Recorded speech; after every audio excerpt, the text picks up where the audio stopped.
I went to see him a week later with the same excuse. I still did not feel any better. He did not seem to show any surprise, and I do not know if he believed me. He was probably glad to see that I had come back of my own accord as I had promised. He gave me another reprieve. A few days after this visit of mine, they closed the dentist's surgery, and he was thrown into prison.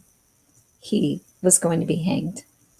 It was alleged that he had been running a private traffic of his own in the prisoner's gold teeth.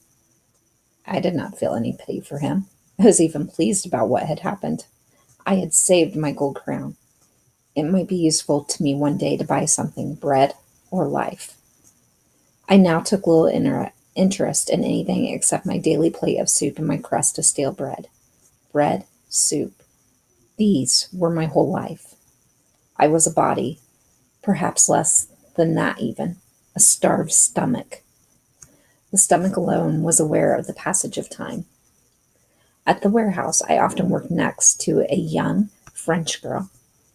We did not speak to one another since she knew no German and I did not understand French. She seemed to me to be a Jewish, though here she passed as Aryan. She was a forced labor deportee. One day, when Idek was seized with one of his fits of frenzy, I got in his way. He leapt on me like a wild animal, hitting me in the chest, on the head, throwing me down and pulling me up again, his blows growing more and more violent until I was covered with blood. As I was biting my lips to stop myself from screaming with pain, he must have taken my silence for a defiance, for he went on hitting me even harder.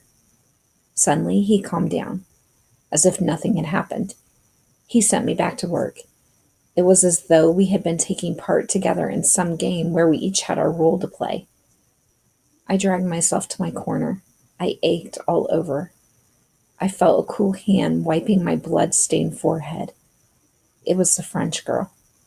She gave me her mournful smile and slipped a bit of bread into my hand. She looked into my eyes. I felt that she wanted to say something, but was choked by fear. For a long moment she stayed like that. Then her face cleared, and she said to me in almost perfect German, "Bite your lip, little brother. Don't cry. Keep your anger and hatred for another day, for later on. The day will come, but not now. Wait. Grit your teeth and wait." Many years later in Paris, I was reading my paper in the metro. Facing me was a very beautiful woman with black hair and dreamy eyes. I had seen those eyes before somewhere.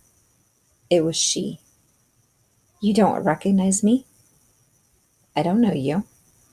"In 1944, you were in Germany, at Buna, weren't you?" "Yes." "You used to work in the electrical warehouse." "Yes," she said, somewhat disturbed, and then, after a moment's silence, "Wait a minute. I do remember. Idek, the capo, the little Jewish boy, your kind words." We left the metro together to sit down on the terrace of a cafe. We spent the whole evening reminiscing. Before I parted from her, I asked her, "May I ask you a question?" "I know what it will be. Go on." "What?" "Am I Jewish?" "Yes, I am Jewish, from a religious family. During the occupation, I obtained forged papers and passed myself off as Aryan. That's how I was enlisted in the forced labor groups. And when I was deported to Germany, I escaped the concentration camp. At the warehouse, no one knew I could speak German. That would have aroused suspicions. Saying those few words to you was risky, but I knew you wouldn't give me away. Another time, we had to load diesel engines onto trains supervised by German soldiers. Idek's nerves were on edge. He was restraining himself with great difficulty. Suddenly, his frenzy broke out. The victim was my father.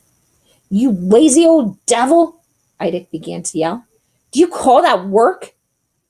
And he began to beat him with an iron bar.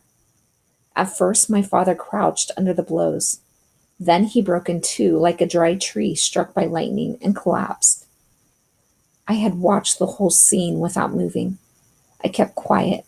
In fact, I was thinking of how to get farther away so that I would not be hit myself. What is more, any anger I felt at that moment was directed not against the capo, but against my father. I was angry with him for not knowing how to avoid Idik's outbreak. That is what concentration camp life had made of me. Frantic, the foreman, one day noticed the gold crown tooth in my mouth. "Give me your crown, kid." I told him it was impossible, that I could not eat without it. "What do they give you to eat anyway?" I found another answer.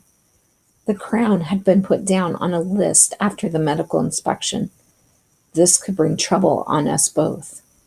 "If you don't give me your crown, you'll pay for it even more." This sympathetic, intelligent youth was suddenly no longer the same person. His eyes gleamed with desire. I told him I had to ask my father's advice. "Ask your father, kid, but I want an answer by tomorrow." When I spoke to my father about it, he turned pale, was silent a long while, and then said, "No, son, you mustn't do it.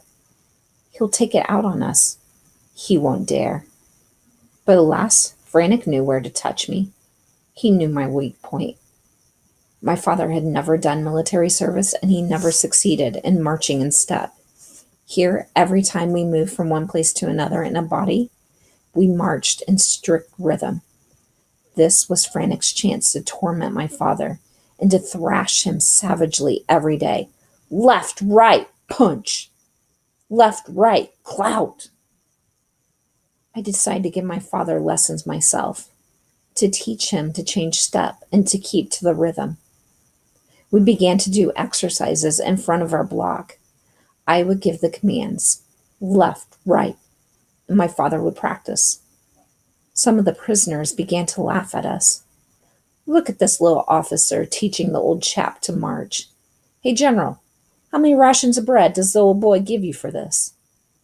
But my father's progress was still inadequate, and blows continued to rain down on him. "So you still can't march in step, you lazy old devil." These scenes were repeated for 2 weeks. We could not stand any more.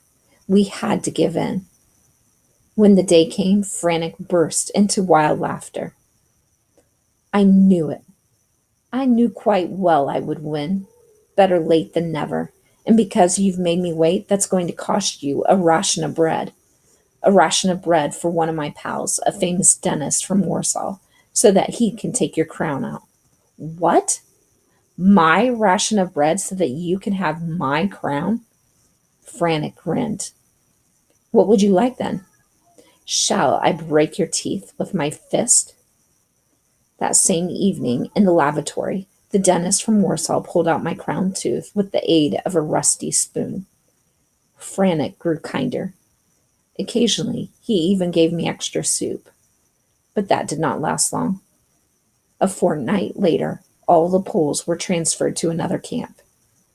I had lost my crown for nothing. A few days before the Poles left, I had a new experience. It was a Sunday morning. Our unit did not need to go to work that day.